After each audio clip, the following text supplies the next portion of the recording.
Welcome back. This is data visualization, data 205N. This is week one, lecture three. This is a short lecture and it's a passive watching lecture. So I've encouraged you to be an active participant in the lectures up till now today.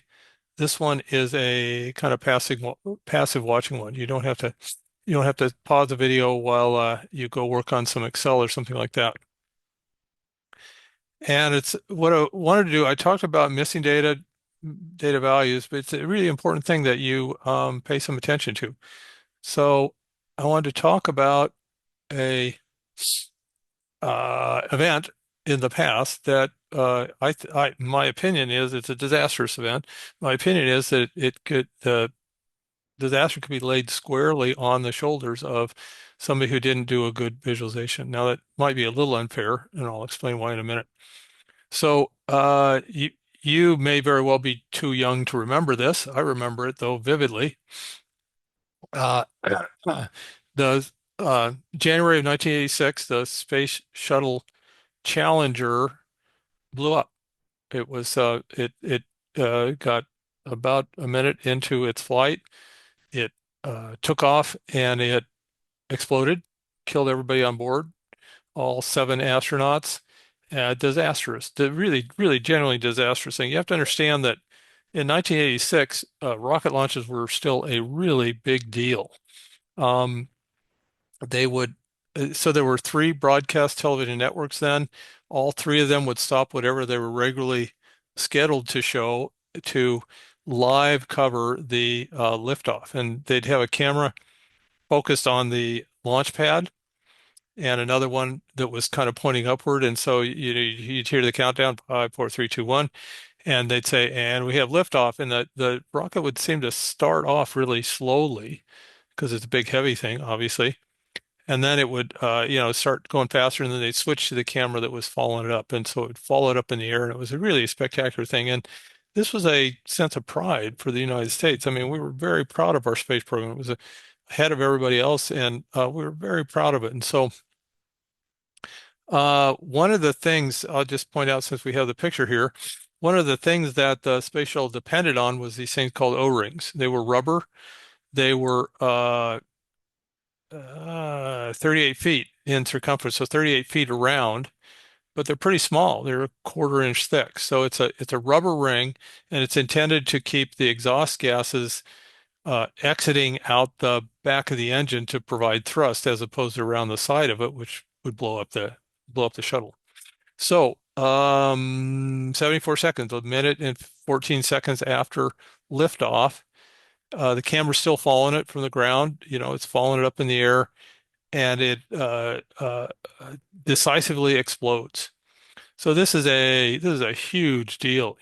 Front page of the New York Times, obviously front page of everywhere. And so it really was a gigantic deal. Now, what you have to understand is that a a spacecraft launch is still a really big deal. Now we've gotten better at them. We've done a lot of them, and you hear about them almost daily now. We've gotten better at them, but they still go wrong. And what NASA is a conservative organization. They're a risk-averse organization, but they're engaged in extremely risky behavior, which is launching spacecraft. So you have this tug and pull for the launch manager, particularly, who has to decide if they're going to proceed with the launch or if they're going to scrub a launch. Now, scrubbing a launch is really a big deal. It's really expensive. They used to keep the shuttle inside a building and they would wheel it out to the launch site. And so it was a really big deal. I mean, like millions of dollars of, not penalties, but just costs incurred if they scrubbed a launch. And so they would. I mean, they didn't want to put, certainly people's lives at risk. And so they would scrub a launch if there was compelling evidence. But the point is, this is a, huge mechanical system, don't have a ton of experience on it. A lot of things can go wrong. And so the launch manager is tasked with making a decision as to whether to proceed with the launch or scrub the launch based on all the risks that he knows about it. I'll call him a he because they were all he's in those days. So on the day of the launch, they knew that it was going to be cold in Florida, which is unusual. It was going to be particularly cold, and they knew that they had problems with O-rings when it was cold because they were rubber and they would shrink up and they wouldn't work as effectively. And so they fired a series of test launches, test firings, not launches, but test firings of the engines to see how the O-rings performed at various operated at various temperatures. So it was a way of, teaching testing a bunch of things, but the O-rings was a big thing. That's the focus of this discussion. And they ended up with a chart that looks like this. So this was the visualization that somebody put together about O-ring performance and temperature. Now, I'm not sure I can make sense of this. My guess is that the low places are things that failed and the high places aren't. I think that it's a little hard to read. Yeah, I think that right here is temperature. So they were trying to do a lot with this chart, but they missed the point, if I can say it bluntly. They missed the point because don't worry about this. This is the R code that produced this together.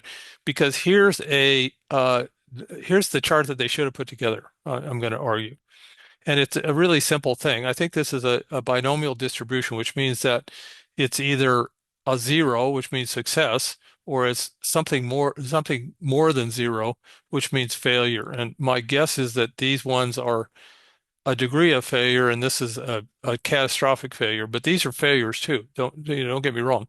The successes are zero, and everything else is a failure.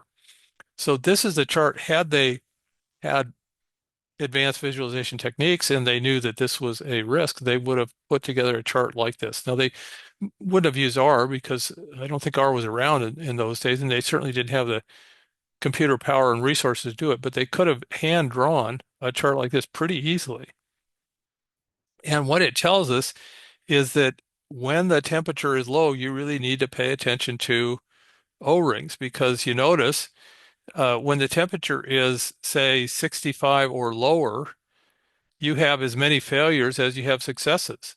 You have one, two, three successes, and you have four failures and three successes when the temperature is 65 degrees or lower. They didn't do that. And in fact, the temperature was forecast to be 26 degrees. They had never tested any firings at 26 degrees. The lowest they had tested was about 52 degrees. So had they done this, had they done something as simple as this, that launch manager probably would have said, we got to scrub this. This is too risky.